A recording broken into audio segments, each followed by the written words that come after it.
মানুষের মধ্যে একটা বিচিত্র প্রবৃত্তি থাকে, অন্য সকলের বিষয়ে, তাদের জীবনের বিষয়ে, তাদের ব্যক্তিত্বের বিষয়ে, তাদের ভবিষ্যতের বিষয়ে অনুমান করা। এটা হলো অনুচিত। কারোর অতীতকালকে দেখে লোকে ভবিষ্যৎ বলে দিতে পারেন, বর্তমানকে দেখে ভবিষ্যতের বিষয়ে অনুমান করে ফেলেন। উদাহরণ দিতে হলে বলবো, কোনো দাসকে দেখুন, ওকে দেখে লোকে বলে যে ওর ভবিষ্যৎ সেটাই হতে পারে, অনুমান করে ফেলেন। আর এই রাজাকে দেখুন, উনি তো কত সুখী হবেন, উনি তো জগতের সব থেকে অধিক সুখী মানুষ, কত সুখ সুবিধা আছে ওনার কাছে, ধারণা করে ফেলেন। তবে সত্য তো এটাই যে কারোর ব্যক্তিত্বের বিষয়ে, তাদের ভবিষ্যতের বিষয়ে আপনি পূর্ণ সত্য কখনোই বলতে পারবেন না, শুধু অনুমান করতে পারবেন। আর এই অনুমান করে সত্যি কোনো লাভ হয় না, কারণ এই কাল সেটা হলো অত্যন্ত শক্তিশালী। কালো থেকে কালোতর কয়লাকেও হিরেতে পরিণত করতে পারে, অনেক বড় বড় রাজাকেও বিদূষক বানিয়ে ফেলতে পারে এক মুহূর্তেই। তাহলে আপনি অনুমান করে কি লাভ? কি পেলেন অনুমান করে? সেই জন্য কারোর বিষয়ে কোনো অনুমান করবেন না, তার ভবিষ্যতের বিষয়ে অনুমান করতে যাবেন না, কারোর বিষয়ে কোনো ধারণা করে নেবেন না। কিছু করতে হলে ভালোবাসুন, সবার মধ্যে ভালোবাসা ছড়ান, সবার মধ্যে ধন্যাত্মক ভাব ছড়ান। এই মন প্রসন্ন হয়ে বলবে, রাধা রাধা।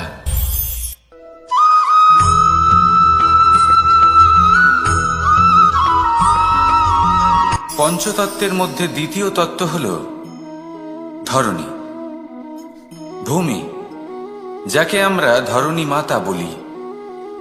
এই ধরণী ধৈর্য ধারণ করে, আর এর ওপরেই আমাদের সমগ্র সংসার নির্ভরশীল। কারণ এই ভূমি সহ্য ক্ষমতা রাখে, এর সহ্য ক্ষমতা হল অপরিসীম।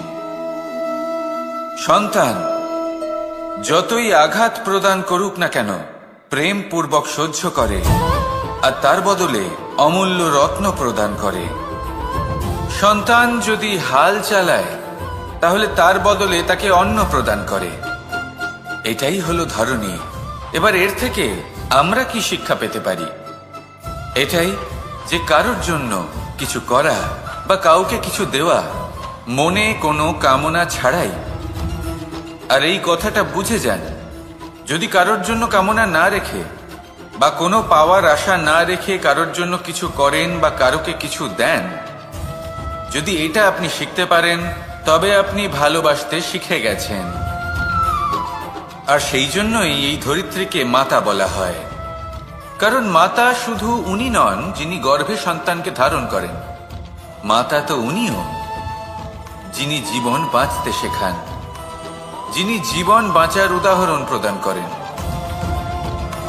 তাহলে ধরণীর থেকে এই নিঃস্বার্থ ভাব শিখুন, নিঃস্বার্থ ভালোবাসা শিখুন, আর এই ভালোবাসার সাথেই বলুন, রাধা রাধা।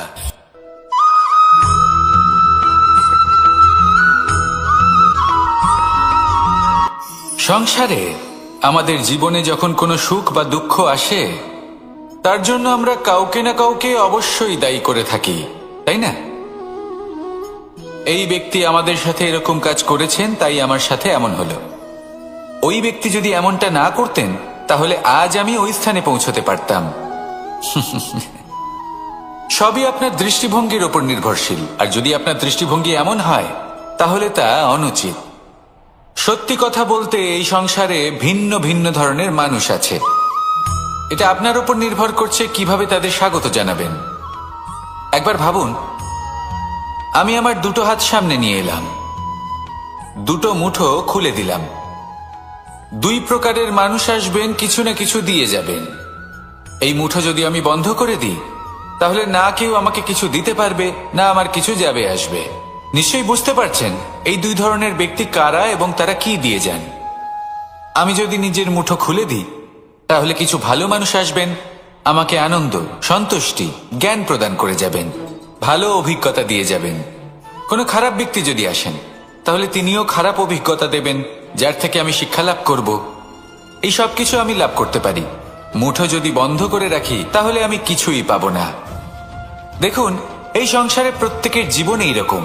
প্রত্যেকের জীবনে সবকিছুই আছে, ভালো খারাপ দুই মানুষই আছে, ভালো অভিজ্ঞতা আছে, খারাপ অভিজ্ঞতা আছে। নির্ভর করছে আপনার উপর যে আপনি কি করবেন, এনাদের স্বাগত কিভাবে জানাবেন, কার থেকে কি বুঝবেন, কি শিখতে পারবেন, আর কোন দৃষ্টিভঙ্গি নিয়ে অগ্রসর হবেন। এটাই নির্ধারণ করবে যে আপনার জীবন কেমন হবে।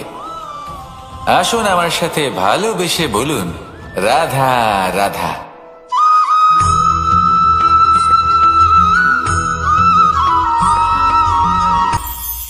এটা হলো ধান গাছ। এর থেকে যে চাল উৎপন্ন হয় তা মানুষ গ্রহণ করেন। আর এটা কি? এ হলো জংলি ঘাস। একবার ভেবে দেখুন, যদি এই জংলি ঘাস ধান গাছের আশেপাশে থাকে তাহলে কি হবে? ধান উৎপন্ন হতে পারবে? তা উৎকৃষ্ট হতে পারবে? আমরা কি তা গ্রহণ করতে পারবো? কখনোই নয়। এই জংলি ঘাস ধানকে নষ্ট করে দেবে, কিন্তু নিজে জীবিত থাকবে। এটাই হলো আজকের শিক্ষা। এই সংসারে যদি আপনি নীতির পথে চলতে চান, উচিত কর্ম করতে চান, সংসারকে সেবা করতে চান, তাহলে জংলি ঘাসের মতো ব্যক্তিদের থেকে সবসময় দূরে থাকতে হবে। সেই ব্যক্তি যারা দুর্নীতি এবং মিথ্যা দ্বারা পরিপূর্ণ, যাদের ব্যবহার অশুভ, যাদের অনেক অশুভ গুণ রয়েছে, তারা সঠিক নয়। সেই সকল ব্যক্তি যাদের চরিত্র অত্যন্ত দুষ্ট হয়, তারা হয় শুভ চরিত্রের ব্যক্তিকে একদম নষ্ট করে দেয়, নয় নিজের মতো বানিয়ে তোলে। তাই যদি আপনি নীতির পথে চলতে চান, এই সংসারের জন্য শুভ কর্ম করতে চান, তাহলে সেই সঙ্গ লাভ করুন যে সঙ্গ জ্ঞানে পরিপূর্ণ, যাদের মধ্যে অনেক গুণ আছে, যাদের থেকে প্রতিদিন কিছু শিখতে পারবেন। এমন ব্যক্তির সাথে জীবন অতিবাহিত করুন। দুরাচারীদের থেকে দূরে থাকুন। তবেই এই মন প্রসন্ন হয়ে বলবে, রাধা রাধা।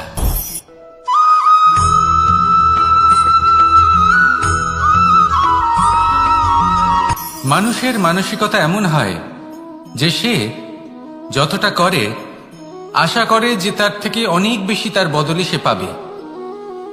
দেখুন, সবকিছুই আপনার ভাবনা চিন্তার উপর নির্ভর করছে। আপনি যদি ফলের বিষয়ে ভেবে কর্ম করতে থাকেন তাহলে সেটা অনুচিত। জীবনের আসল আনন্দ হলো নিজের কর্ম করতে থাকা, ফলের চিন্তা করা উচিত নয়। যদি আপনি এরকম ভাবেন যে আমি এতটা করছি, আমার এতটা পাওয়া উচিত, সেই ভাবনা অনুচিত।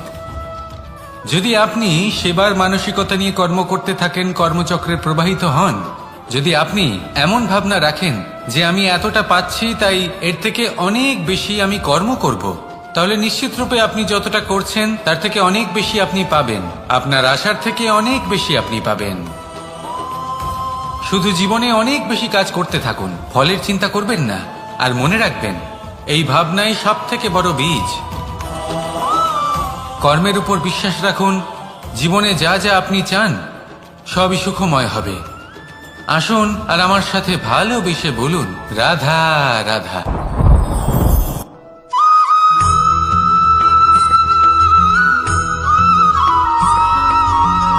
আপনি কখনো কোনো বাজকে নিজের বাসা বানাতে দেখেছেন? এই বাজ যখনই কোনো বাসা বানায় তখন উঁচু গাছের ডালে বা কোনো পর্বতের শিখরে বাসা বানায়, অনেক উচ্চতায়। আর সেখানে তার সন্তানও জন্মগ্রহণ করে।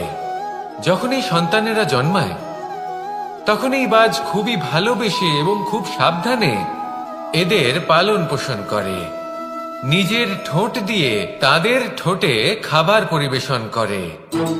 কিন্তু যেই সেই সন্তানেরা হৃষ্টপুষ্ট হয়ে যায় এবং সেই কথা বাজ নিজে বুঝতে পেরে যায়, সেই বাজ নিজেই সেই বাসা ছিন্ন ভিন্ন করে দেয়।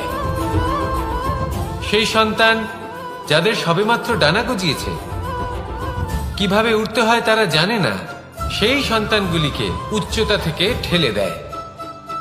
সেই সন্তান প্রথমে ভয়ভীত হয়ে যায়।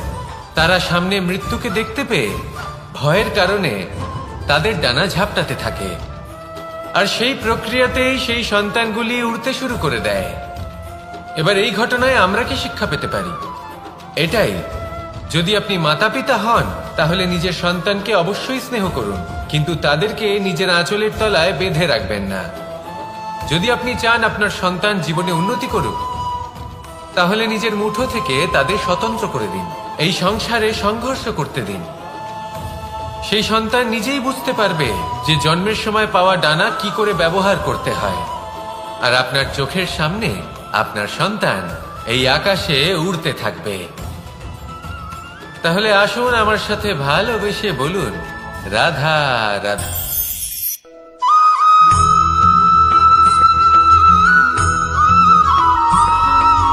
বসন্ত ঋতু, এই সময় মন আনন্দে ভরে থাকে। এমন মনে হয় যেন আমরা আকাশে বিচরণ করতে চলে যাই, কিন্তু সেটা তো সম্ভব নয়। সেই জন্য হয়তো আমরা ঘুড়ি ওড়াই, এই ঘুড়িকে নিজেদের প্রতিরূপ মনে করে। এবার অনেক মানুষ আছেন যারা ঘুড়ি ওড়ান, কিন্তু এই কর্মের সারমর্ম কি সেটা কজন বুঝতে পারেন? আপনি এটা মনে করুন যে আপনি হলেন সেই ঘুড়ি, আর এই সুতো যিনি ধরে রয়েছেন তিনি হলেন পরমাত্মা। আর এই সুতো যেখান থেকে শুরু হয় সেই লাটাই হলো আমাদের কর্মচক্র।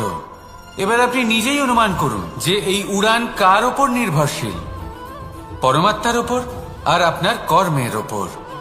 যদি পরমাত্মা আপনার হাত ধরে থাকেন, আপনার সাথে থাকেন, যদি আপনি শুভ কর্ম করতে থাকেন, আপনি এই আকাশে উড়তে থাকবেন। কিন্তু কোথাও যদি পরমাত্মার সাথে এই বন্ধন ছিন্ন হয়, আপনার কর্মচক্র খারাপ হয়ে যায় বা থেমে যায়, তাহলে আপনার এই ঘুড়ি কেটে যাবে আর দূরে কোনো গাছের ডালে গিয়ে আটকে যাবে। তাই শুধুমাত্র ঘুড়ি ওড়াবেন না, তার থেকে শিখুন। পরমাত্মার সাহচর্যে থাকুন, সবসময় শুভ কর্ম করতে থাকুন আর সবসময় এই আকাশে উড়তে থাকুন। আসুন আর আমার সাথে ভালোবেসে বলুন, রাধা।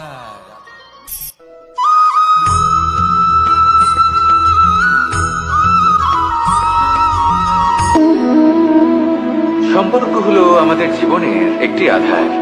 কিছু সম্পর্ক এমন যে আমরা জন্মসূত্রে লাভ করি, যেমন পরিবার, মা বাবা। কিছু সম্পর্ক আছে যে আমরা জীবনে অর্জন করে থাকি, তা সে প্রেমের হোক, স্নেহের হোক বা বন্ধুত্বের। এই সকল সম্পর্ক লাভ করার বা গড়ে তোলার 5টি ধাপ রয়েছে। প্রথম ধাপ, কোনো ব্যক্তির সাথে আলাপ হওয়া, তার সাথে কথা বলা বা তাকে দেখা। দ্বিতীয় ধাপ, সে ব্যক্তিকে আমাদের ভালো লাগা। তৃতীয় ধাপ, আমাদের এটা চাইতে শুরু করা যে জীবনে এই ব্যক্তি যেন আমাদের বন্ধু হন, আমাদের জীবনে থাকেন, বা আমাদের কাউকে ভালোবেসে ফেলা। আর এটা আমাদের ভাবা বা চাওয়া যে সেই ব্যক্তি যেন আজীবন আমার সাথে থাকেন, আমার জীবনে আমার সাথী হয়ে।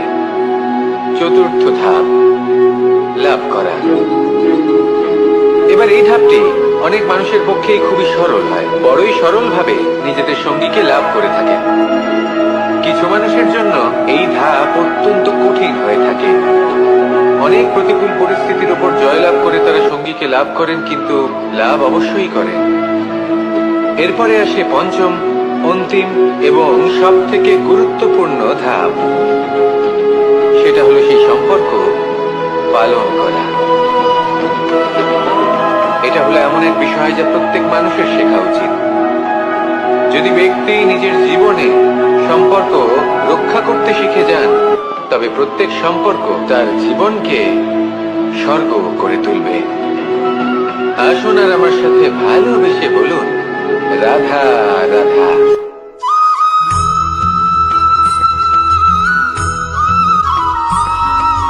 জীবনে যখন কোনো ব্যক্তি নিজের লক্ষ্য প্রাপ্তির জন্য নিরন্তর পরিশ্রম করতে থাকেন, চেষ্টা করতে থাকেন, তখন তিনি কষ্ট অনুভব করেন। কখনো শারীরিক কষ্ট, কখনো মানসিক কষ্ট। এবার উনি এটা ভাবতে থাকেন যে আমি কি উচিত করছি নাকি অনুচিত করছি। কারণ অন্যদিকে এমন একজন ব্যক্তিও আছেন যিনি একদমই পরিশ্রম, চেষ্টা করছেন না। তিনি মদিরা পান করেন, বিলাসিতায় জীবন কাটান, অলস প্রকৃতির হয়ে ওঠেন, নিদ্রাতে বিলীন হয়ে থাকেন আর ভাবেন যে তিনি সুখ লাভ করছেন। কিন্তু এরকম কেন হয়?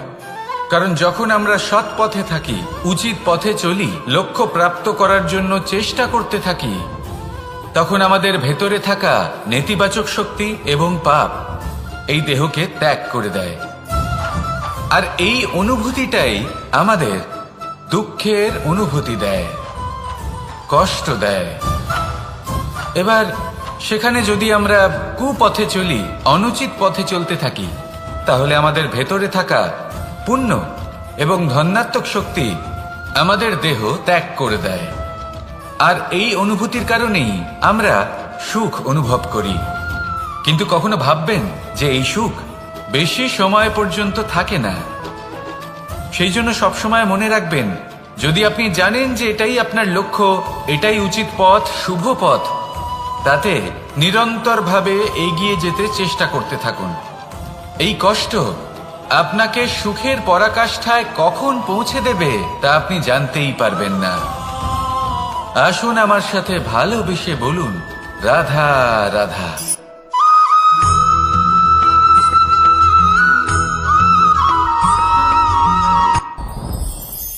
সাথী। সাথী এই শব্দটির ব্যাখ্যা কে কিভাবে করে? মিত্র, সখা, বন্ধু। কিন্তু অর্থ একটাই, তিনি যিনি আপনার সঙ্গী হন আর তিনি যার সাথী আপনি হন। এবার সব থেকে বড় প্রশ্ন হলো এটাই যে তিনি কে হতে পারেন যাকে আপনি আপনার সাথী বলে মেনে নিতে পারেন, নিজের সখা, নিজের মিত্র, নিজের বন্ধু মেনে নিতে পারেন। আপনার সাথী হলেন তিনি যিনি দুঃখের সময় আপনার পাশে থাকবেন, আপনার হাত ধরে থাকবেন। আপনার সাথী হলেন তিনি যার হাত আপনি নিজের সুখের দিনে ধরে থাকবেন।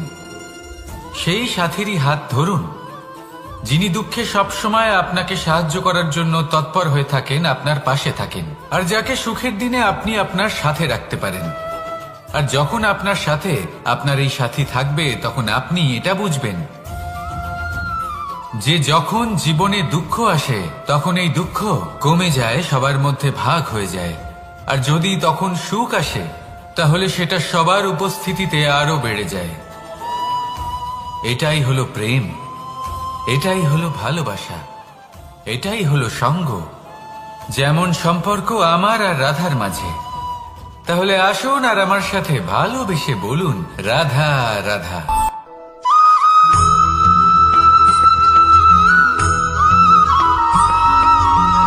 এই সংসারে প্রত্যেক মানুষ এটাই চান যে তিনি যেন ধনবান হন, আর্থিক অবস্থা তার ভালো থাকে, ওনার বাড়িতে লক্ষ্মীর আগমন হয়। কিন্তু সেটা হবে কি করে, সেটাই হলো প্রশ্ন।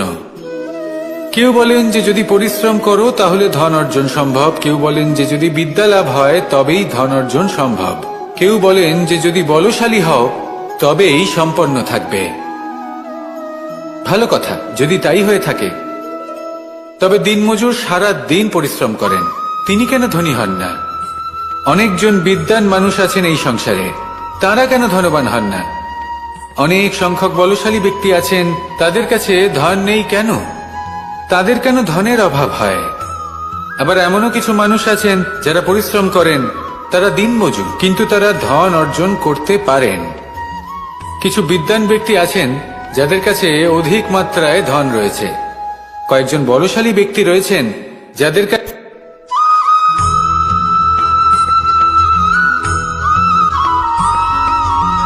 পঞ্চতত্ত্বের মধ্যে দ্বিতীয় তত্ত্ব হল ধরণী, ভূমি, যাকে আমরা ধরণী মাতা বলি। এই ধরণী ধৈর্য ধারণ করে, আর এর ওপরেই আমাদের সমগ্র সংসার নির্ভরশীল। কারণ এই ভূমি সহ্য ক্ষমতা রাখে, এর সহ্য ক্ষমতা হল অপরিসীম। সন্তান যতই আঘাত প্রদান করুক না কেন, প্রেম পূর্বক সহ্য করে, আর তার বদলে অমূল্য রত্ন প্রদান করে।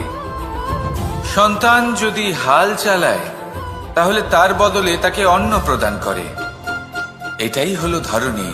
এবার এর থেকে আমরা কি শিক্ষা পেতে পারি? এটাই যে কারোর জন্য কিছু করা বা কাউকে কিছু দেওয়া মনে কোনো কামনা ছাড়াই। আর এই কথাটা বুঝে যান, যদি কারোর জন্য কামনা না রেখে বা কোনো পাওয়ার আশা না রেখে কারোর জন্য কিছু করেন বা কারোকে কিছু দেন, যদি এটা আপনি শিখতে পারেন তবে আপনি ভালোবাসতে শিখে গেছেন। আর সেই জন্যই এই ধরিত্রীকে মাতা বলা হয়। কারণ মাতা শুধু উনি নন যিনি গর্ভে সন্তানকে ধারণ করেন, মাতা তো উনিও যিনি জীবন বাঁচতে শেখান, যিনি জীবন বাঁচার উদাহরণ প্রদান করেন। তাহলে ধরনীর থেকে এই নিঃস্বার্থ ভাব শিখুন, নিঃস্বার্থ ভালোবাসা শিখুন, আর এই ভালোবাসার সাথেই বলুন রাধা রাধা।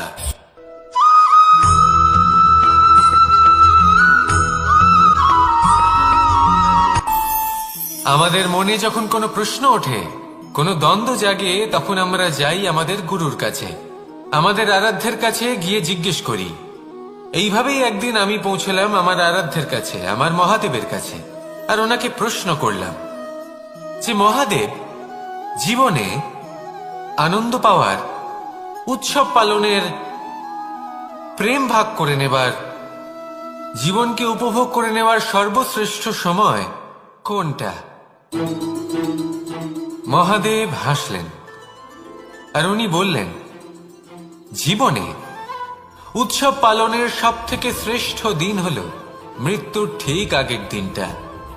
প্রেম ভাগ করে নেওয়ার সব থেকে শ্রেষ্ঠ মুহূর্ত হল মৃত্যুর ঠিক আগের মুহূর্ত। জীবনকে উপভোগ করে নেওয়ার সর্বশ্রেষ্ঠ প্রহর হল মৃত্যুর এক প্রহর পূর্বে। তখন আমি চমকে গেলাম। আমি বললাম, কিন্তু মহাদেব, মৃত্যু তো অনিশ্চিত, আমরা জানিও না কবে আমাদের মৃত্যু হবে। মহাদেব আবার হাসলেন।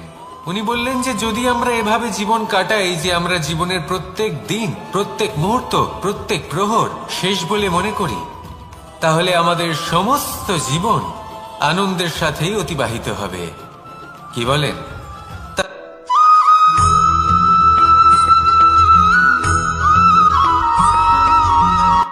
সংসারে আমাদের জীবনে যখন কোনো সুখ বা দুঃখ আসে, তার জন্য আমরা কাউকে না কাউকে অবশ্যই দায়ী করে থাকি, তাই না? এই ব্যক্তি আমাদের সাথে এরকম কাজ করেছেন, তাই আমার সাথে এমন হলো। ওই ব্যক্তি যদি এমনটা না করতেন, তাহলে আজ আমি ওই স্থানে পৌঁছতে পারতাম। সবই আপনার দৃষ্টিভঙ্গির ওপর নির্ভরশীল, আর যদি আপনার দৃষ্টিভঙ্গি এমন হয়, তাহলে তা অনুচিত। সত্যি কথা বলতে, এই সংসারে ভিন্ন ভিন্ন ধরনের মানুষ আছে। এটা আপনার উপর নির্ভর করছে কিভাবে তাদের স্বাগত জানাবেন। একবার ভাবুন, আমি আমার দুটো হাত সামনে নিয়ে এলাম, দুটো মুঠো খুলে দিলাম। দুই প্রকারের মানুষ আসবেন, কিছু না কিছু দিয়ে যাবেন। এই মুঠো যদি আমি বন্ধ করে দিই, তাহলে না কেউ আমাকে কিছু দিতে পারবে, না আমার কিছু যাবে আসবে। নিশ্চয়ই বুঝতে পারছেন এই দুই ধরনের ব্যক্তি কারা এবং তারা কি দিয়ে যান। আমি যদি নিজের মুঠো খুলে দিই, তাহলে কিছু ভালো মানুষ আসবেন, আমাকে আনন্দ, সন্তুষ্টি, জ্ঞান প্রদান করে যাবেন, ভালো অভিজ্ঞতা দিয়ে যাবেন। কোনো খারাপ ব্যক্তি যদি আসেন, তাহলে তিনিও খারাপ অভিজ্ঞতা দেবেন, যার থেকে আমি শিক্ষা লাভ করব। এই সব কিছু আমি লাভ করতে পারি। মুঠো যদি বন্ধ করে রাখি, তাহলে আমি কিছুই পাবো না। দেখুন, এই সংসারে প্রত্যেকের জীবনে এইরকম। প্রত্যেকের জীবনে সবকিছুই আছে, ভালো খারাপ দুই মানুষই আছে, ভালো অভিজ্ঞতা আছে, খারাপ অভিজ্ঞতা আছে। নির্ভর করছে আপনার উপর যে আপনি কি করবেন, এনাদের স্বাগত কিভাবে জানাবেন, কার থেকে কি বুঝবেন, কি শিখতে পারবেন, আর কোন দৃষ্টিভঙ্গি নিয়ে অগ্রসর হবেন। এটাই নির্ধারণ করবে যে আপনার জীবন কেমন হবে। আসুন আমার সাথে ভালোবেসে বলুন রাধা রাধা।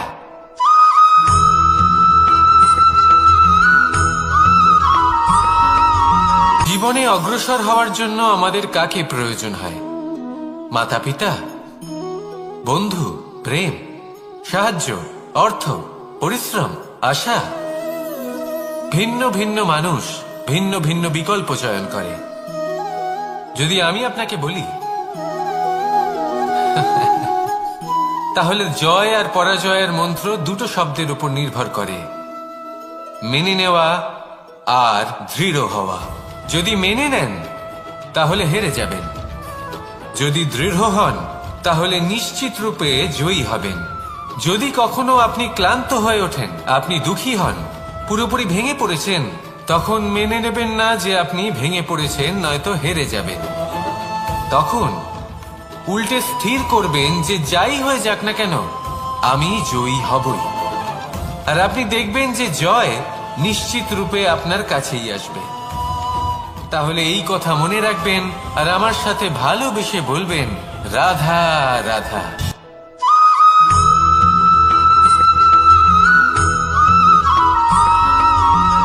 ভালো, শুধু ওনাদের কঠোর ব্যবহার দেখলে আমরা একটু ভয় পেয়ে যাই। এবার ওনাদের এই কঠোর ব্যবহার আমাদের ভালো না লাগলেও অত্যন্ত আবশ্যক, কারণ মাতার থেকে আমরা যে শক্তি লাভ করি তা যেন নিয়ন্ত্রণ হারিয়ে বিধ্বংসী না হয়ে ওঠে, আমরা যেন কোনো কুপথে না চলে যাই, আমরা কখনো যেন দোষ না করে ফেলি। শুধু সেই জন্য পিতা এবং গুরু একটু কঠোর হয়ে ওঠেন, এবং ওনাদের এই কঠোর আচরণ ভবিষ্যতে গিয়ে আমরা অবশ্যই বুঝতে পারি। জীবনে কিছু বছর আমরা এগিয়ে যাই আর তারপর আমরা বুঝতে পারি যে বাবা এবং গুরু আমাদের যথেষ্ট ভালোবাসতেন, কিন্তু ওনাদের ভালোবাসার বহিঃপ্রকাশ আলাদা। প্রয়োজনীয় হলো এটা দেখার, এটা বোঝার যে শুরু থেকে আমাদের প্রতি ওনাদের আচরণ কেমন ছিল। ওনাদের কঠোর হওয়ার পেছনে ওনাদের ভালোবাসাটা বোঝার চেষ্টা করুন, ওনাদের চিন্তাটা বোঝার চেষ্টা করুন, ওনাদের পথপ্রদর্শনের আড়ালে আপনার ভবিষ্যতের জন্য যে পরিকল্পনা ওনারা করেছেন সেটা বোঝার চেষ্টা করুন। তখন আপনারা বুঝতে পারবেন ওনাদের ভালোবাসাকে। আপনার মনের মধ্যে আপনা থেকেই ওনাদের প্রতি সম্মান জেগে উঠবে। নিজের পিতা এবং নিজের গুরু এই দুজনের প্রতি কৃতজ্ঞতা প্রকাশ করুন আর আমার সাথে ভালোবেসে বলুন, রাধা রাধা।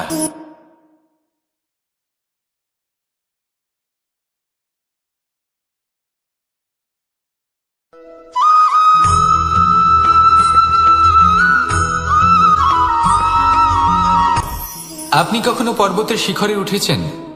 আপনি দেখতে পাবেন পর্বতের পদতলে প্রচুর সুন্দর ফুল রয়েছে, সবুজ বনানী রয়েছে। যত আপনি উপরে উঠতে থাকবেন তত ফুল কমতে থাকবে, সবুজ বনানী কমতে থাকবে। আরো কিছুটা উপরে উঠলে কাঁটা জাতীয় গাছ দেখতে পাবেন, শুকনো গাছ দেখতে পাবেন। আরো যদি উপরে ওঠেন তাহলে পাষাণ দেখতে পাবেন। আরো উপরে উঠলে হিমখণ্ড দেখতে পাবেন। এই যে পর্বত, তা মনুষ্য জীবনের সব থেকে উত্তম উদাহরণ। মানুষ যখন সাফল্যের শিখরে পৌঁছতে চান, মহানুভবতার শিখরে পৌঁছতে চান, পথে যত আস্তে আস্তে উপরে উঠতে থাকেন ততই ভৌতিক বস্তু তার থেকে বিচ্ছিন্ন হতে থাকে।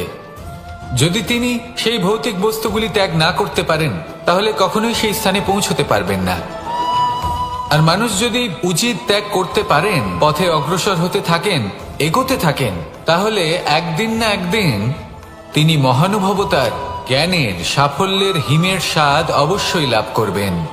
মনে রাখবেন, মানব জীবনে ত্যাগ হলো অত্যন্ত গুরুত্বপূর্ণ অংশ। আসুন আমার সাথে ভালোবেসে বলুন, রাধা রাধা।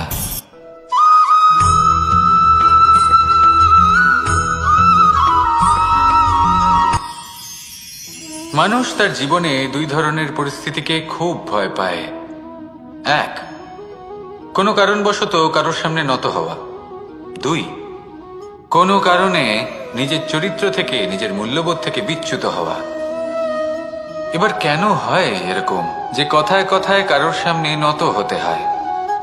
কেন বারংবার নিজের চরিত্র থেকে চ্যুত হতে হয়? এরকম কেন হয়? এটা তখনই হয় যখন আমাদের শিক্ষা এবং মূল্যবোধের অভাব থাকে। যদি মানুষের মধ্যে প্রকৃত শিক্ষা থাকে তাহলে এই সংসারে কোনো সময় এবং কারোর সামনেই নত হওয়ার কোনো প্রয়োজন নেই। যদি মানুষের মধ্যে মূল্যবোধ থাকে তাহলে তাকে নিজের মূল্যবোধ বা চরিত্র থেকে বিচ্যুত হতে হয় না, তা সে যাই হয়ে যাক না কেন। কোনো বালককে যদি জন্ম থেকেই সুশিক্ষার অধিকারী করা হয়, শিক্ষিত করা হয়, মূল্যবোধের অধিকারী করা হয়, তবে সে এই সংসারে এমন কর্ম করবে যাতে সে নিজেকে, নিজের পরিবারকে, সমগ্র সমাজকে গর্বিত করতে পারে। শিক্ষা লাভ করুন, মূল্যবোধ লাভ করুন এবং আমার সাথে ভালোবেসে বলুন, রাধা রাধা।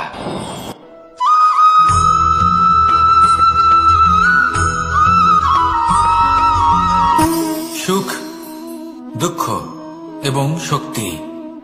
এই তিন হলো এই সংসারের ত্রিদেবের মতো। আমাদের জীবনে যা কিছু ঘটছে এই তিনটির ভিত্তির উপরেই হচ্ছে। আসলে এই সংসারের একটা নিয়ম আছে, যখনই আপনি কিছু লাভ করেন এই সংসার আপনার পরীক্ষা নেয়। এটা জানার জন্য আপনার পরীক্ষা নেয় যে আপনি যা কিছুই লাভ করেছেন আপনি কি আদৌ সেটার যোগ্য কিনা। ঠিক সেইভাবেই এই সুখ, দুঃখ এবং শক্তি আপনার পরীক্ষা নিয়ে থাকে। যখন সুখ আসে তখন সে আপনার পরীক্ষা নেয় যে আপনার মধ্যে অহংবোধ জাগ্রত হয়নি তো। যদি অহংবোধ চলে আসে তাহলে সুখ সেখানেই সঙ্গ ত্যাগ করে। দুঃখ আপনার ধৈর্যের পরীক্ষা নিতে থাকে, আর যদি আপনার মধ্যে ধৈর্য না থাকে তাহলে এটা আপনাকে আরো বেশি দুঃখের গভীর অন্ধকারে ঠেলে দেবে। সেখানে শক্তি পরীক্ষা নেয় আপনার বিনম্রতার। যদি আপনি বিনম্র না হন তাহলে হয় এই শক্তি আপনার সঙ্গ ত্যাগ করবে, নয় এই শক্তি বিনম্রতার অভাবে আপনার পতনের কারণ হতে পারে। এই সংসারে যে কোনো ব্যক্তি যিনি এই পরীক্ষায় উত্তীর্ণ হয়ে থাকেন এই জীবনে তিনি সাফল্য লাভ করেন। আসুন আমার সাথে ভালোবেসে বলুন, রাধা রাধা।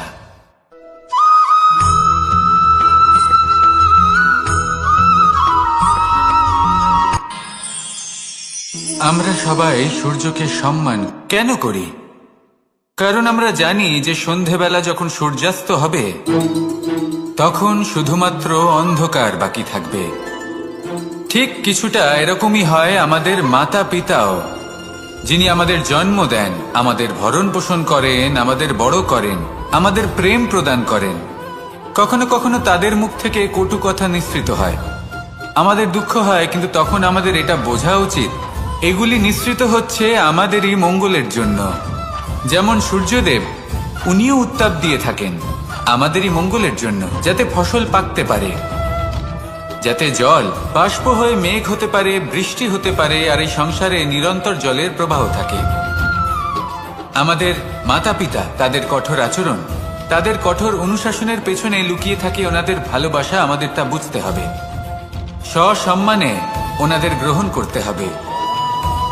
কারণ ঠিক সূর্যাস্তের পরে যেমন চতুর্দিক অন্ধকারচ্ছন্ন হয়ে যায়, তেমনি আমাদের জীবন থেকে যখন আমাদের মাতা পিতা চলে যায় তখন আমাদের জীবনেও শুধু এবং শুধুমাত্র অন্ধকারই ছেয়ে থাকে। সেই জন্য নিজের মাতা পিতাকে সম্মান করুন, ওনাদের ভালোবাসা প্রদান করুন।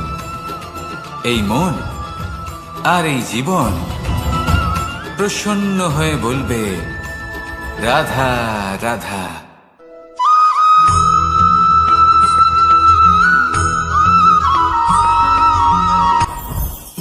জীবনে কিছু শেখা অত্যন্ত গুরুত্বপূর্ণ।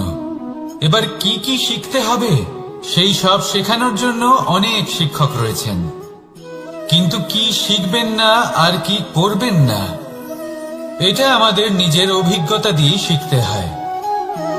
কিন্তু তার মানে এটা নয় যে যদি আপনাকে শিখতে হয় যে আগুনের তাপ কতটা, আপনাকে আগুনের মধ্যে হাত দিতে হবে। না, অন্য কারোর অভিজ্ঞতা দ্বারাও শিখতে পারেন।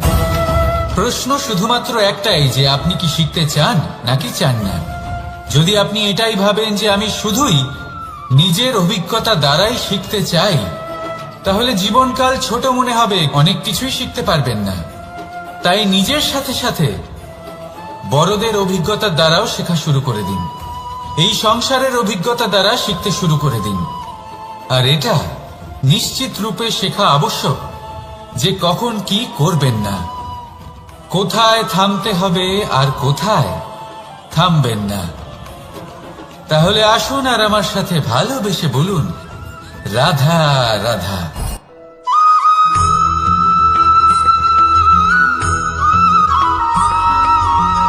এই সংসারে সব থেকে বেশি কোমল বস্তু হলো রেশম। এই রেশম এতটাই কোমল হয় যে এর পুরো একটা থান শুধুমাত্র একটা হাতে ধরা সম্ভব। কখনো ভেবে দেখেছেন এই রেশম কিভাবে হয়? একটি কীট তার লালার দ্বারা উৎপন্ন হয়। এই কীট সেই রেশমকে পাক দিতে থাকে, পাক দিতেই থাকে আর আস্তে আস্তে তার মধ্যেই জড়িয়ে পড়ে।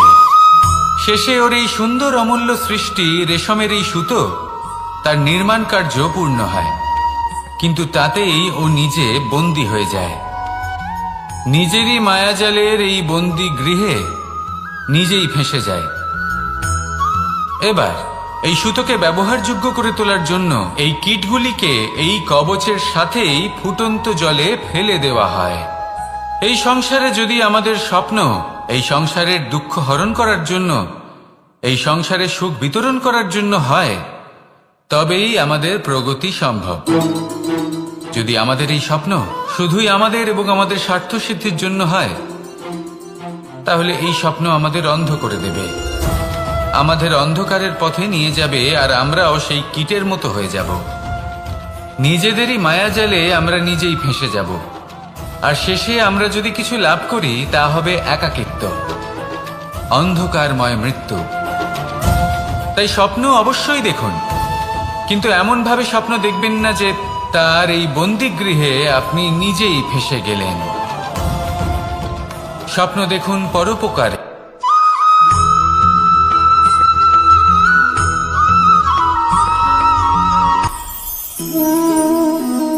শক্তি এক অত্যন্ত বিচিত্র বস্তু, বা বলতে পারেন অনুভূতি। পিতা সবসময় চান যেন তিনি তার শক্তি পুত্রকে। আসুন আপনাকে সহজে বোঝাই। যদি আপনি সুপাত্র হন আর আপনাকে শক্তি দেওয়া হয়, তাহলে আপনি সেই শক্তির গুরুত্ব বুঝবেন, কোথায় সেই শক্তি প্রয়োগ করা উচিত সেটা বুঝবেন। আর এটা যেহেতু অর্জন করা শক্তি হবে, সেই শক্তির অপব্যবহার হবে না। কিন্তু যদি এই আপনি কুপাত্র হন আর যদি আপনাকে এই শক্তি দেওয়া হয়, তাহলে কি হবে? দেখতে গেলে এই শক্তি আপনি দান হিসেবে পেয়েছেন, তাই না আপনি এই শক্তির গুরুত্ব বুঝবেন আর না এর প্রয়োগ আপনি জানবেন। তার অপব্যবহার হওয়া সুনিশ্চিত। তাই যদি আপনি কোনো শক্তি অর্জন করতে চান, তাহলে আগে তার যোগ্য হয়ে উঠুন, পুত্র নয় পাত্র হয়ে উঠুন। আর আমার সাথে ভালোবেসে বলুন, রাধা রাধা।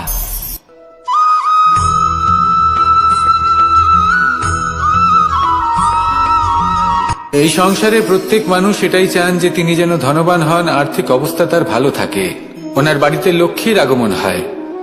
কিন্তু সেটা হবে কি করে, সেটাই হলো প্রশ্ন। কেউ বলেন যে যদি পরিশ্রম করো তাহলে ধন অর্জন সম্ভব, কেউ বলেন যে যদি বিদ্যা লাভ হয় তবেই ধন অর্জন সম্ভব, কেউ বলেন যে যদি বলশালী হও তবেই সম্পন্ন থাকবে। ভালো কথা, যদি তাই হয়ে থাকে, তবে দিনমজুর সারা দিন পরিশ্রম করেন, তিনি কেন ধনী হন না? অনেকজন বিদ্বান মানুষ আছেন এই সংসারে, তারা কেন ধনবান হন না? অনেক সংখ্যক বলশালী ব্যক্তি আছেন, তাদের কাছে ধন নেই কেন? তাদের কেন ধনের অভাব হয়? আবার এমনও কিছু মানুষ আছেন যারা পরিশ্রম করেন, তারা দিনমজুর, কিন্তু তারা ধন অর্জন করতে পারেন। কিছু বিদ্বান ব্যক্তি আছেন যাদের কাছে অধিক মাত্রায় ধন রয়েছে। কয়েকজন বলশালী ব্যক্তি রয়েছেন যাদের কাছে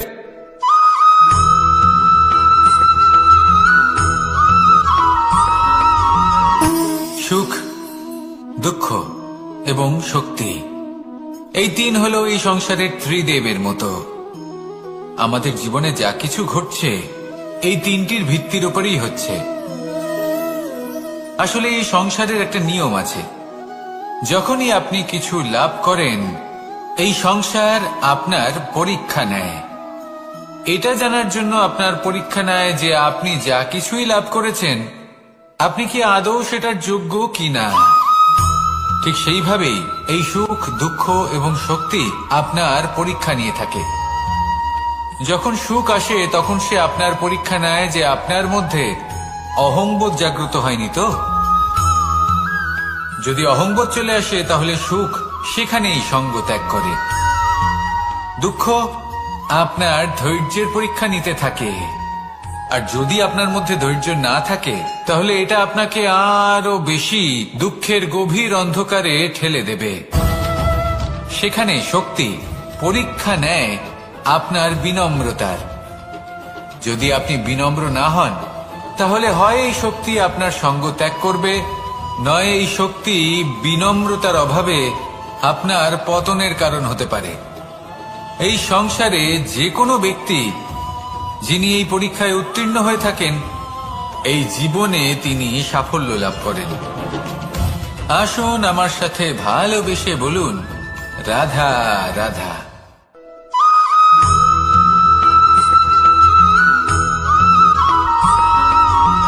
পঞ্চতত্ত্বের মধ্যে দ্বিতীয় তত্ত্ব হল ধরণী, ভূমি, যাকে আমরা ধরণী মাতা বলি।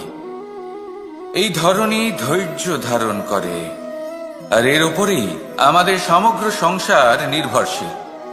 কারণ এই ভূমি সহ্য ক্ষমতা রাখে, এর সহ্য ক্ষমতা হল অপরিসীম। সন্তান যতই আঘাত প্রদান করুক না কেন, প্রেম পূর্বক সহ্য করে, আর তার বদলে অমূল্য রত্ন প্রদান করে। সন্তান যদি হাল চালায়, তাহলে তার বদলে তাকে অন্ন প্রদান করে। এটাই হলো ধরণী। এবার এর থেকে আমরা কি শিক্ষা পেতে পারি? এটাই যে কারোর জন্য কিছু করা বা কাউকে কিছু দেওয়া মনে কোনো কামনা ছাড়াই। আর এই কথাটা বুঝে যান, যদি কারোর জন্য কামনা না রেখে বা কোনো পাওয়ার আশা না রেখে কারোর জন্য কিছু করেন বা কারোকে কিছু দেন, যদি এটা আপনি শিখতে পারেন, তবে আপনি ভালোবাসতে শিখে গেছেন। আর সেই জন্যই এই ধরিত্রীকে মাতা বলা হয়। কারণ মাতা শুধু উনি নন যিনি গর্ভে সন্তানকে ধারণ করেন, মাতা তো উনিও যিনি জীবন বাঁচতে শেখান, যিনি জীবন বাঁচার উদাহরণ প্রদান করেন। তাহলে ধরণীর থেকে এই নিঃস্বার্থ ভাব শিখুন, নিঃস্বার্থ ভালোবাসা শিখুন, আর এই ভালোবাসার সাথেই বলুন, রাধা রাধা।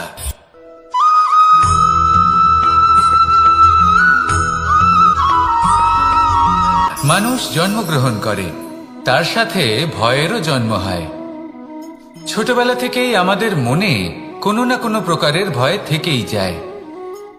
কেউ এই বিষয়ে ভয় পায় যে তার কোনো বস্তু তার থেকে দূরে চলে যাবে, কেউ এই বিষয়ে ভয় পায় যে আমি নিজেকে হারিয়ে ফেলব, কেউ এই ভেবে ভয় পায় যে আমার প্রিয়জনেরা তারা যেন আমার থেকে দূরে না চলে যায়, কেউ এই ভেবে ভয় পায় যে আমরা যেন পথ না হারিয়ে ফেলি, আদি ইত্যাদি। কিন্তু সত্যি কথা বলতে, ভেবে দেখুন এই ভয় বাস্তবে কি? শুধুই একটা মনস্থিতি, আর কিছুই নয়। যা কিছু আপনি জীবনে পেয়েছেন তা একদিন আপনাকে হারাতে হবে। এই জীবন হলো আপনারই, কিন্তু তাও একদিন সমাপ্ত হবে। তাই ভয় পেয়ে কি লাভ? এই ভয় শুধু আপনাকে জীবন যাপন করা থেকে বাধা দিচ্ছে, আর কিচ্ছু নয়। পথ হারিয়ে ফেললেই বুঝতে পারবেন যে নতুন পথ কিভাবে বানাতে হয়। কিছু মানুষকে জীবন থেকে হারালে তবেই আপনি বুঝবেন যে আপনার আপনজনকে। এই ভয়ের কারণে ভীত হয়ে থাকবেন না। এই তারা নক্ষত্র অন্ধকারের অভাবে গুরুত্ব হারায়। শিবকেও মহাদেব হবার জন্য বিষপান করতে হয়েছিল। প্রত্যেক পরিস্থিতি, প্রত্যেক সাফল্য আপনার পরীক্ষা নেবে, তাতে উত্তীর্ণ হওয়া হলো আপনার কর্ম। যখনই আপনি ভয় পাবেন বা সংকটের সম্মুখীন হবেন, তখন সাহসের সাথে তার সম্মুখীন হন। মনে রাখবেন, যে সম্মুখীন হতে জানে, সাফল্য তার সাথে সবসময় থাকে। আসুন আর আমার সাথে ভালোবেসে বলুন, রাধা রাধা।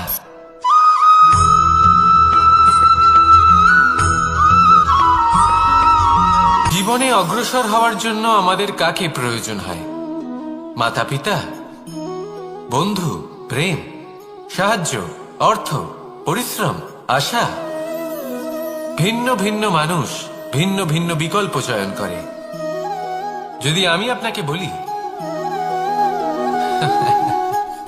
তাহলে জয় আর পরাজয়ের মন্ত্র দুটো শব্দের উপর নির্ভর করে, মেনে নেওয়া আর দৃঢ় হওয়া। যদি মেনে নেন তাহলে হেরে যাবেন, যদি দৃঢ় হন তাহলে নিশ্চিত রূপে জয়ী হবেন। যদি কখনো আপনি ক্লান্ত হয়ে ওঠেন, আপনি দুঃখী হন, পুরোপুরি ভেঙে পড়েছেন, তখন মেনে নেবেন না যে আপনি ভেঙে পড়েছেন, নয়তো হেরে যাবেন।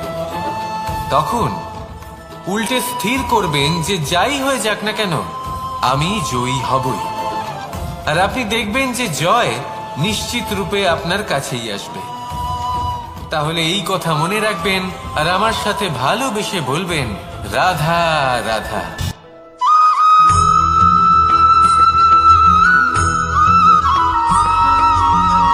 এই সংসারে কোনো বস্তু হোক বা ব্যক্তি হোক, তার একার গুরুত্ব কিন্তু খুব বেশি নয়।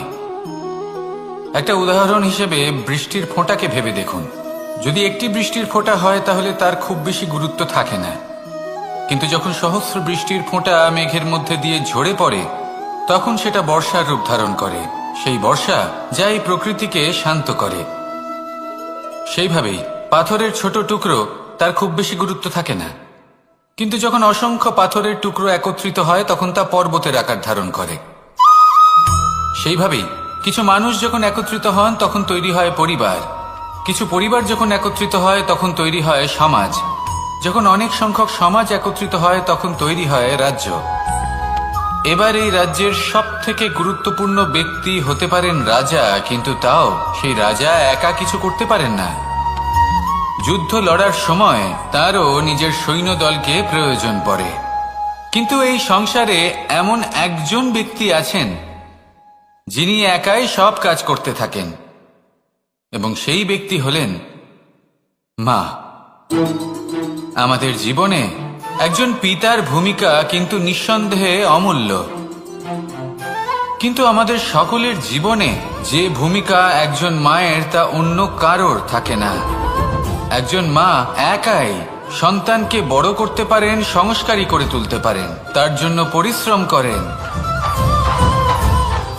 আর এত কিছু কাজ করার পরেও তার কাজের জন্য তিনি প্রশংসা অবশ্য পান না।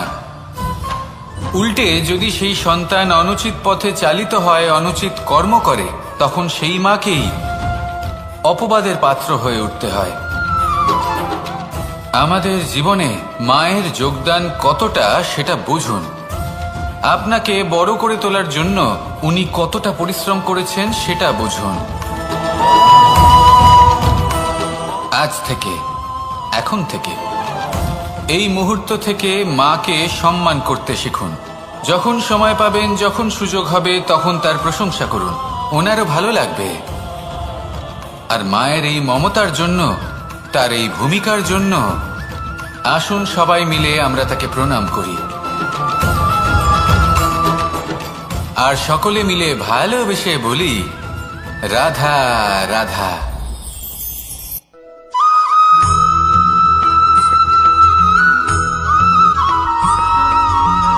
এই সংসারের সব থেকে গুরুত্বপূর্ণ তত্ত্ব কোনটা?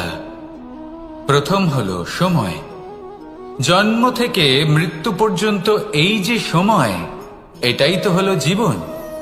দ্বিতীয় হলো জীবন, যাতে আমরা সময়ের সদ্ব্যবহার করি, শ্রেষ্ঠ থেকে শ্রেষ্ঠতর কাজ করার চেষ্টা করি।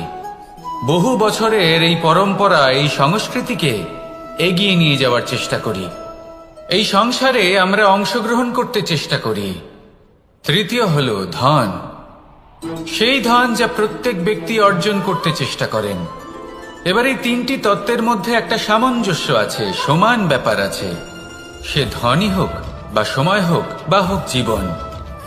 আর সেই সমান ব্যাপার হলো যে যদি আপনি এটা গণনা করতে থাকেন তাহলে তা কমতে থাকে, যদি আপনি এটা ব্যবহার করেন তাহলে তা বাড়তে থাকে। একে সংগঠিত করে রাখতে চেষ্টা করলে এ হাত থেকে ফসকে যায়, কিন্তু যদি আপনি একে সামলে রাখতে শিখে যান তাহলে এমন কাজ করবেন যাতে সংসারের সাথে সাথে পরবর্তী প্রজন্ম লাভবান হবে। যদি কিছু শিখতে চান তাহলে সামলাতে শিখুন, গণনা করা বা সংগঠিত করা নয়। আসুন আর আমার সাথে ভালোবেসে বলুন, রাধা রাধা।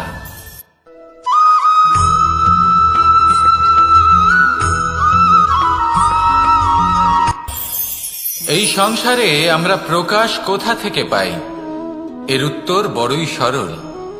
ভোরে যখন সূর্যোদয় হয় তখন প্রকাশের কিরণ আমাদের ঘরে এসে পৌঁছয়। এইভাবেই আমরা প্রকাশ লাভ করি। এবার এই প্রকাশের আলোতেই আমরা সারাদিনের কাজ সম্পন্ন করি। সন্ধে হয়ে যায়, সূর্যাস্তও হয়ে যায়, আর আমাদের ঘর যাতে অন্ধকার না হয় তার জন্য আমরা একটা প্রদীপ প্রজ্বলিত করি। এটাই ঘটে আমাদের জীবনেও। এবার প্রবাহমান আয়ুর সাথে আমরা আমাদের অন্তরে যদি একটা প্রদীপ প্রজ্বলিত করে নিই, তাহলে বিষয়টাই অন্যরকম হবে। এবার আপনি বলবেন কোন প্রকাশের কথা বলছি যা আমাদের অন্তরে জাগ্রত করা সম্ভব? আমাদের আত্মার মাঝে প্রেমের প্রকাশ জাগ্রত করার কথা বলছি। কারণ আমাদের এই জীবন এও হলো দিনের আলোর মতো। আজ প্রকাশ আছে, কিন্তু কোনোদিন অবশ্যই অস্ত হবে। কিন্তু অস্ত হবার আগে যদি আমরা আমাদের আত্মার মাঝে প্রেমের এই প্রকাশ উজ্জ্বলিত করে নিই, তাহলে আমাদের সন্ধ্যাকালও আমরা আনন্দে এবং প্রেমে যাপন করব। তাহলে আসুন আর আমার সাথে ভালোবেসে বলুন, রাধা রাধা।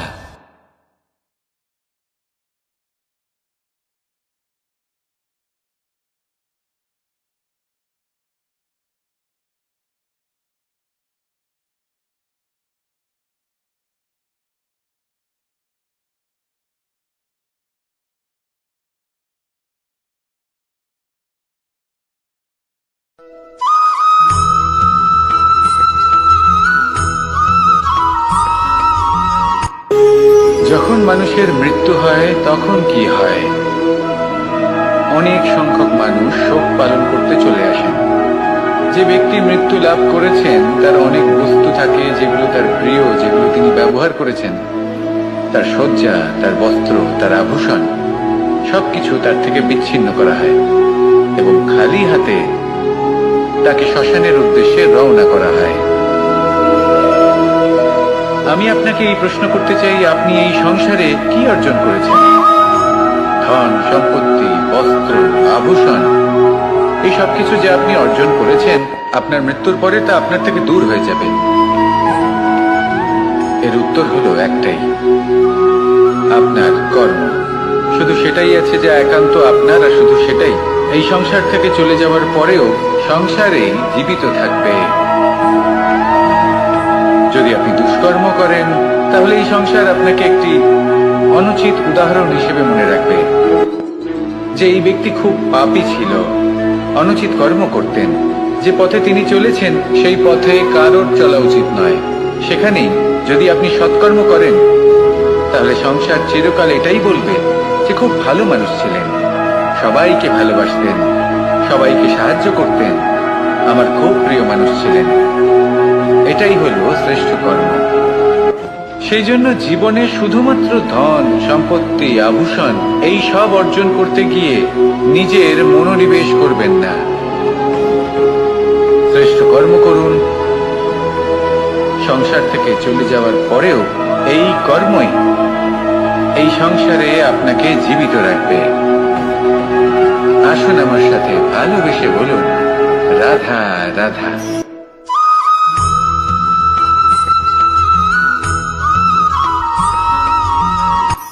এই সংসারে সাফল্য লাভ করার জন্য জ্ঞানের প্রয়োজন হয়, পরিশ্রমের প্রয়োজন হয়, দৃঢ় নিষ্ঠার প্রয়োজন হয়, নিরন্তর চেষ্টা করা প্রয়োজনীয়। কিন্তু আরো কিছু আছে যা অত্যন্ত প্রয়োজনীয় এবং গুরুত্বপূর্ণ। তা হলো ভালো বন্ধু। তাদের থাকা অত্যন্ত প্রয়োজনীয়। যদি ভালো বন্ধু থাকে, তাহলে সময় এলে তারা ঢাল হয়ে আপনাকে সুরক্ষা করবেন।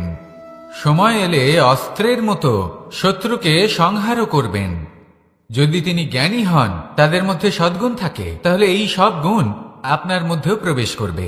তাহলে সাফল্যের জন্য ভালো বন্ধু পাওয়া অত্যন্ত প্রয়োজনীয়। কিন্তু শুধু বন্ধু কেন, ভালো শত্রুও থাকা প্রয়োজনীয়। এবার আপনি ভাববেন, এ আমি কি বললাম? যদি আপনার জীবনেও ভালো অর্থাৎ শক্তিশালী শত্রু থাকে, তাহলে আপনিও শক্তিশালী হতে থাকবেন। এই শত্রু আপনাকে প্রেরিত করবে আরো বেশি শক্তিশালী হয়ে ওঠার। কখনো কোনো হরিণকে দেখুন, তীব্র গতিতে দৌড়তে থাকে। কেন তীব্র গতিতে দৌড়য়? এই কারণে নয় যে কোথাও তার জন্য মধুর ঘাস অপেক্ষা করে রয়েছে, না। সে এই কারণে তীব্র গতিতে দৌড়য় কারণ সেটা না করলে তার পেছনে একটি সিংহ আছে যে ওকে নিজের ভোজন করে ফেলবে।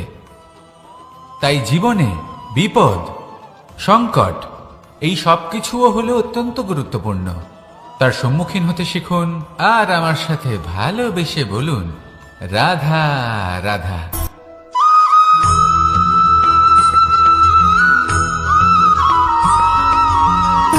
সুখ, দুঃখ এবং শক্তি, এই তিন হলো এই সংসারের ত্রিদেবের মতো। আমাদের জীবনে যা কিছু ঘটছে এই তিনটির ভিত্তির উপরেই হচ্ছে। আসলে এই সংসারের একটা নিয়ম আছে, যখনই আপনি কিছু লাভ করেন এই সংসার আপনার পরীক্ষা নেয়। এটা জানার জন্য আপনার পরীক্ষা নেয় যে আপনি যা কিছুই লাভ করেছেন আপনি কি আদৌ সেটার যোগ্য কিনা। ঠিক সেইভাবেই এই সুখ, দুঃখ এবং শক্তি আপনার পরীক্ষা নিয়ে থাকে। যখন সুখ আসে তখন সে আপনার পরীক্ষা নেয় যে আপনার মধ্যে অহংবোধ জাগ্রত হয়নি তো। যদি অহংবোধ চলে আসে তাহলে সুখ সেখানেই সঙ্গ ত্যাগ করে। দুঃখ আপনার ধৈর্যের পরীক্ষা নিতে থাকে, আর যদি আপনার মধ্যে ধৈর্য না থাকে তাহলে এটা আপনাকে আরো বেশি দুঃখের গভীর অন্ধকারে ঠেলে দেবে। সেখানে শক্তি পরীক্ষা নেয় আপনার বিনম্রতার। যদি আপনি বিনম্র না হন তাহলে হয় এই শক্তি আপনার সঙ্গ ত্যাগ করবে, নয় এই শক্তি বিনম্রতার অভাবে আপনার পতনের কারণ হতে পারে। এই সংসারে যে কোনো ব্যক্তি যিনি এই পরীক্ষায় উত্তীর্ণ হয়ে থাকেন এই জীবনে তিনি সাফল্য লাভ করেন। আসুন আমার সাথে ভালোবেসে বলুন, রাধা রাধা।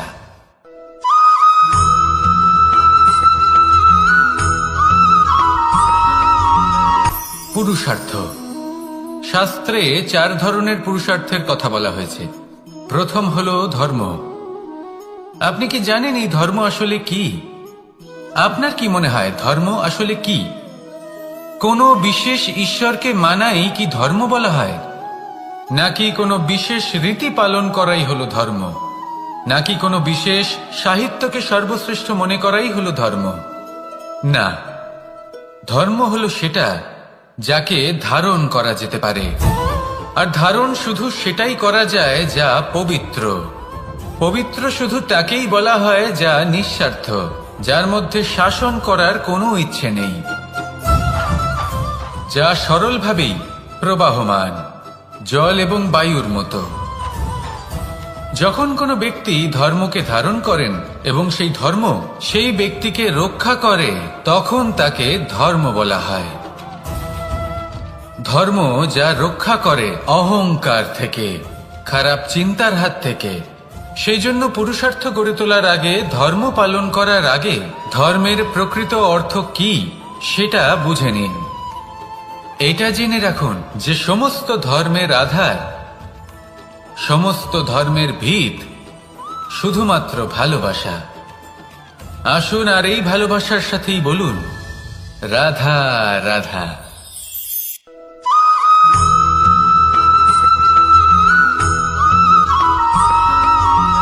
এই সংসারে সবথেকে বেশি কোমল বস্তু হলো রেশম।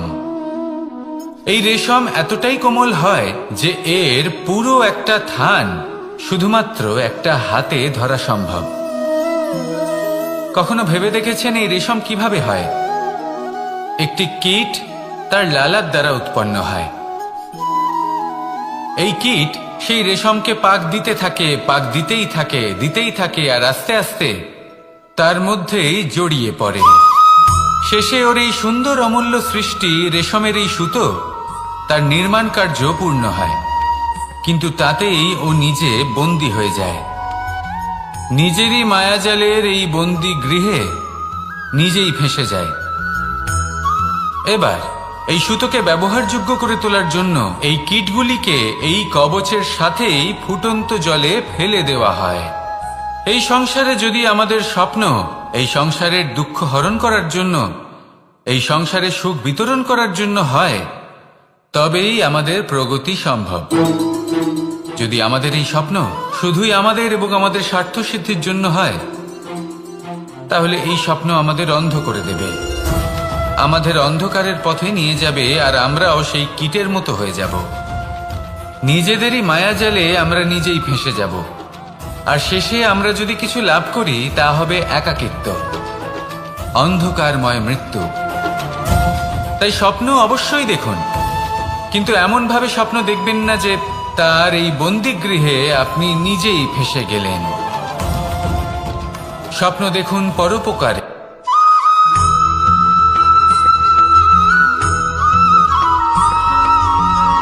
কেউ বলে জীবন খুব ক্ষণস্থায়ী, কেউ বলে জীবন হলো একটা সুন্দর স্বপ্নের মতো, আবার কেউ বলবে জীবন হলো এক কঠোর সত্য। কিন্তু জীবন আসলে কি? জীবন হলো আপনারই প্রতিবিম্ব, একটা দর্পণ। অর্থাৎ আপনি জীবনকে সেইভাবেই পাবেন যেরকম আপনি নিজেকে প্রতিপন্ন করবেন। যদি আপনি দর্পণের দিকে তাকিয়ে হাসেন, তাহলে আপনি সামনে হাসি মুখী দেখতে পাবেন। এবার যদি আপনি গম্ভীর হয়ে থাকেন, তাহলে আপনি একজন রুষ্ট ব্যক্তি দেখতে পাবেন। শেষে সবথেকে বেশি গুরুত্বপূর্ণ হলো আপনার চেষ্টা। আপনাকে সবসময় চেষ্টা করতে হবে যাতে আপনি নিজেকে প্রসন্ন এবং ইতিবাচক মনোভাবে রাখেন। এটা হলো আপনারই উত্তরদায়িত্ব, তাকে পালন করুন। এই মনকে প্রসন্ন রাখুন, এই সংসারকে সুন্দর বলে মনে হবে। আর এই মন প্রসন্ন হয়ে বলবে, রাধা রাধা।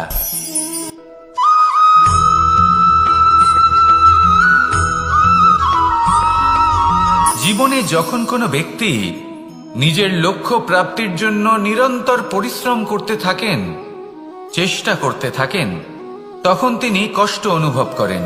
কখনো শারীরিক কষ্ট, কখনো মানসিক কষ্ট। এবার উনি এটা ভাবতে থাকেন যে আমি কি উচিত করছি নাকি অনুচিত করছি। কারণ অন্যদিকে এমন একজন ব্যক্তিও আছেন যিনি একদমই পরিশ্রম চেষ্টা করছেন না। তিনি মদিরা পান করেন, বিলাসিতায় জীবন কাটান, অলস প্রকৃতির হয়ে ওঠেন, নিদ্রাতে বিলীন হয়ে থাকেন আর ভাবেন যে তিনি সুখ লাভ করছেন। কিন্তু এরকম কেন হয়? কারণ যখন আমরা সৎ পথে থাকি, উচিত পথে চলি, লক্ষ্য প্রাপ্ত করার জন্য চেষ্টা করতে থাকি, তখন আমাদের ভেতরে থাকা নেতিবাচক শক্তি এবং পাপ এই দেহকে ত্যাগ করে দেয়।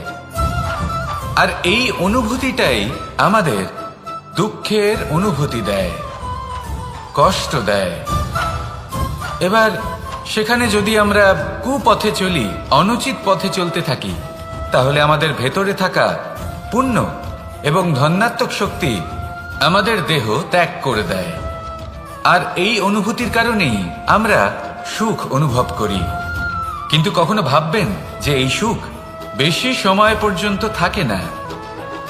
সেই জন্য সবসময় মনে রাখবেন, যদি আপনি জানেন যে এটাই আপনার লক্ষ্য, এটাই উচিত পথ, শুভ পথ, তাতে নিরন্তরভাবে এগিয়ে যেতে চেষ্টা করতে থাকুন। এই কষ্ট আপনাকে সুখের পরাকাষ্ঠায় কখন পৌঁছে দেবে তা আপনি জানতেই পারবেন না। আসুন আমার সাথে ভালোবেসে বলুন, রাধা রাধা।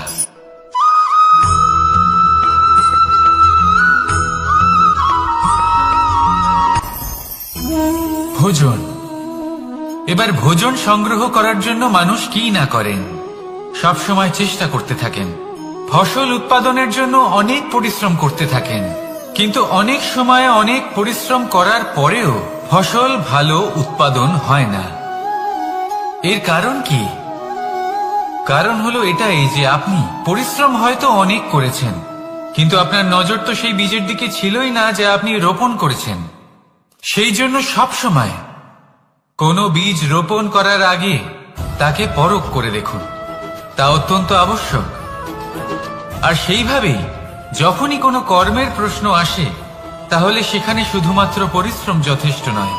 সেই কাজের প্রতি আপনার কর্তব্য কি, আপনার উদ্দেশ্য কি, সেটা জানা হলো অত্যন্ত গুরুত্বপূর্ণ।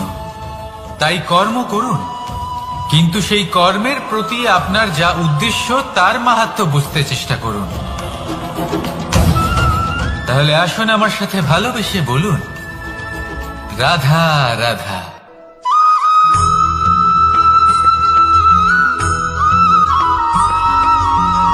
পিতা আর পুত্রের সম্পর্ক অত্যন্ত মধুর হয়ে থাকে। পিতা স্বপ্ন দেখেন, তাকে পূর্ণ করার সকল সম্ভাব্য চেষ্টা করেন, কিন্তু তাও অনেক সময় ওনার স্বপ্ন অপূর্ণ থেকে যায়। তখন পিতা ভাবেন যে স্বপ্ন উনি পূর্ণ করতে পারেননি, ওনার সন্তান তা অবশ্যই পূরণ করবে। যে স্থানে উনি কখনো পৌঁছতে পারেননি, সেই স্থানে ওনার পুত্র অবশ্যই পৌঁছবে। পিতা নিজের সন্তানের ভবিষ্যৎ নিয়ে সেই স্বপ্ন দেখেন, আর যখন সেই সন্তান সামনে এগোতে থাকে তখন তার দুঃখ হয় না, বরং গর্ব হয়। ওনার ভালো লাগে এটা দেখে যে ওনার সন্তান অনেক উন্নতি করছে। কিন্তু যখন সন্তান নিজের অভিভাবকের শক্তি দেখে, তার যশ দেখে হিংসা করতে থাকে, সমস্যা সেইখানেই শুরু হয়। সেই জন্য সকল সন্তানকে এটা মনে রাখতে হবে, দেখুন, পুত্র হবার সুবাদে, এক সন্তান হবার সুবাদে এটা হলো আপনার অধিকার যে আপনি আপনার পিতার থেকে বেশি উন্নতি করবেন। আপনার পিতাও এটাই চান, কিন্তু সুস্থভাবে এটা করুন।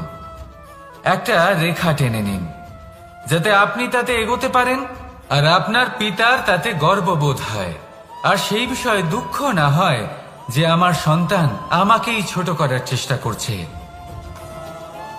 ইতিহাস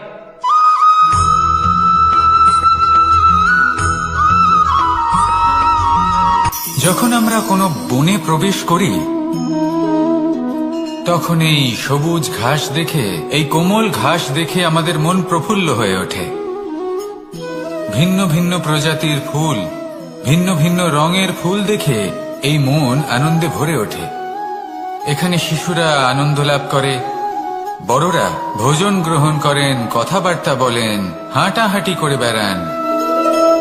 এবার ভেবে দেখুন, যখন এই উপবনের নির্মাণ হয়েছিল সেই সময় যদি এই মাটিকে সঠিকভাবে খনন না করা হতো, যদি তাতে সঠিকভাবে বীজ রোপণ না করা হতো, যদি কোনো সংঘর্ষ না হতো, পরিশ্রম না করা হতো, যদি চলতে চলতে পায়ে কাঁটা না বিঁধে যেত, তাহলে এই সুন্দর বন দেখে আমরা কি এই আনন্দ লাভ করতে পারতাম? কখনোই নয়। ধরুন কোনো নদীর তটে সুন্দর একটি বন আছে, সেই বনের আনন্দ লাভ করতে গেলে আপনাকে সেই নদী পার করতেই হবে। যদি সুখের নদীর কাছে পৌঁছতে চান, তাহলে তটে যে কাঁটা রয়েছে সেগুলোর সাথে সংঘর্ষ করতেই হবে। এই সংসারে যদি আপনি সুখ লাভ করতে চান, তাহলে সুখ লাভের এই যাত্রা শুরু করতে হবে সংঘর্ষ দ্বারা। তাহলে সংঘর্ষকে স্বাগত জানান, এর পেছনেই সুখ রয়েছে যা আপনার জন্য অপেক্ষা করছে। এবার হাসুন আর আমার সাথে ভালোবেসে বলুন, রাধা।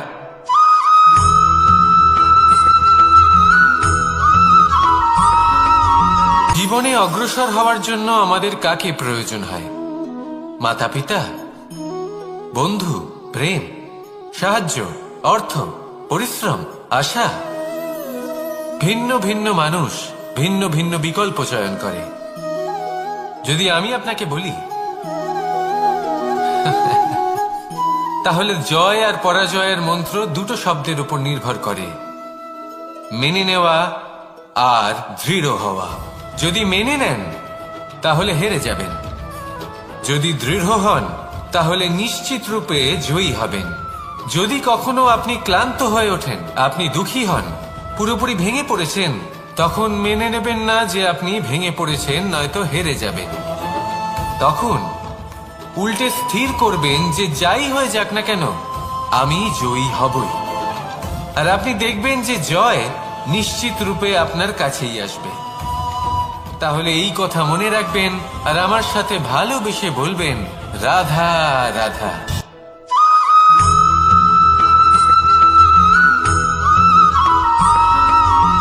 এই সংসারে সব থেকে বড় ব্যক্তি কে? আপনি বলবেন, এই কেমন ধরনের প্রশ্ন? কিন্তু এটা হলো সব থেকে উচিত প্রশ্ন। কেউ এর উত্তর দেবে যে সেই মহাপ্রতাপী রাজা, তিনি হলেন সব থেকে বড় ব্যক্তি, সেই বড় রাজনীতিবিদ, তিনিই সব থেকে বড় ব্যক্তি।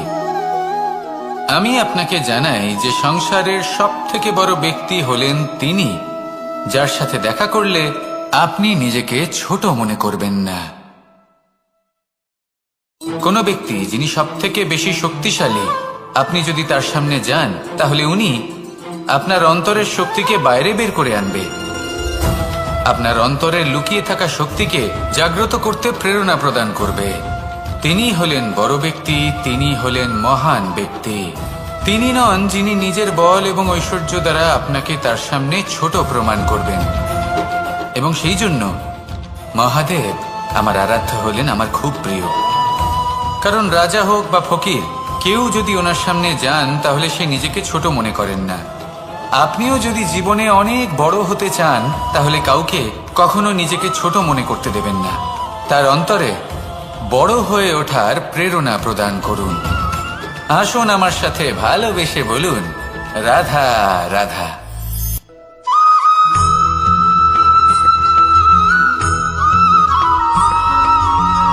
মানুষের মানসিকতা এমন হয় যে সে যতটা করে আশা করে যে তার থেকে অনেক বেশি তার বদলে সে পাবে। দেখুন, সবকিছুই আপনার ভাবনা চিন্তার উপর নির্ভর করছে। আপনি যদি ফলের বিষয়ে ভেবে কর্ম করতে থাকেন তাহলে সেটা অনুচিত। জীবনের আসল আনন্দ হলো নিজের কর্ম করতে থাকা, ফলের চিন্তা করা উচিত নয়।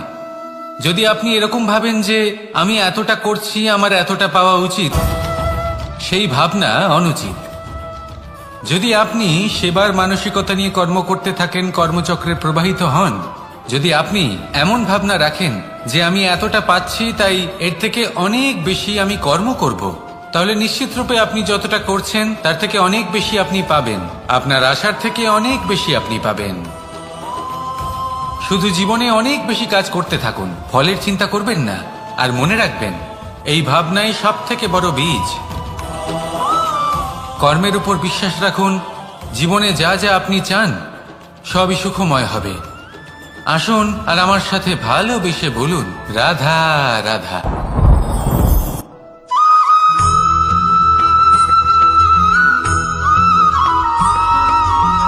এই দড়িটা দেখুন, ছোট ছোট রেশম দ্বারা তৈরি। এটা সরু সুতো দ্বারা তৈরি হয়েছে এটা, আর এ অত্যন্ত কোমলও বটে। আর আপনি চাইলে এটা সোজাও করে দিতে পারেন, আর চাইলে এটা বেঁকিয়েও দিতে পারেন।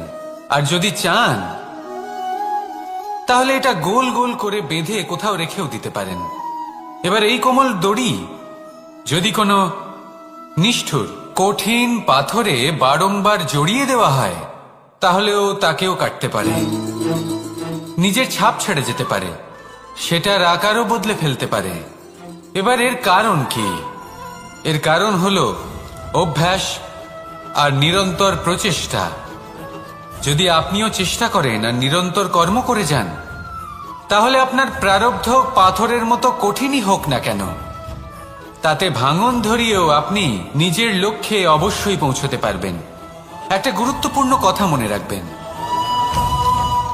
সুকর্মের অভ্যাস আর নিরন্তর প্রয়াস, এই হলো সাফল্যের মন্ত্র। তাহলে জীবনে এই মন্ত্র আনুন আর আমার সাথে ভালোবেসে বলুন, রাধা রাধা।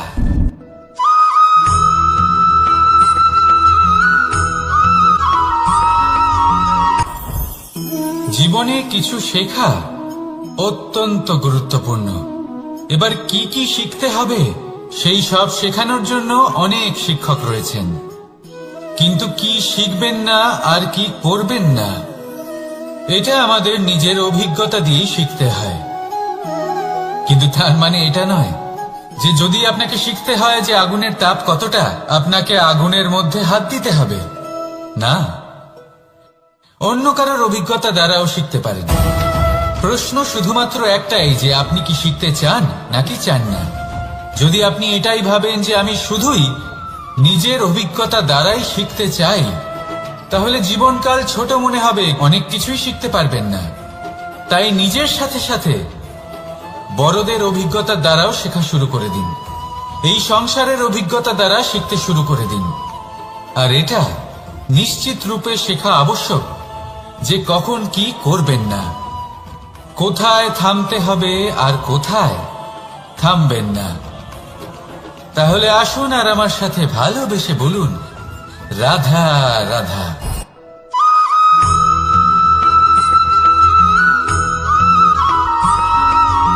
মানুষের একটি সমস্যা আছে যে মানুষ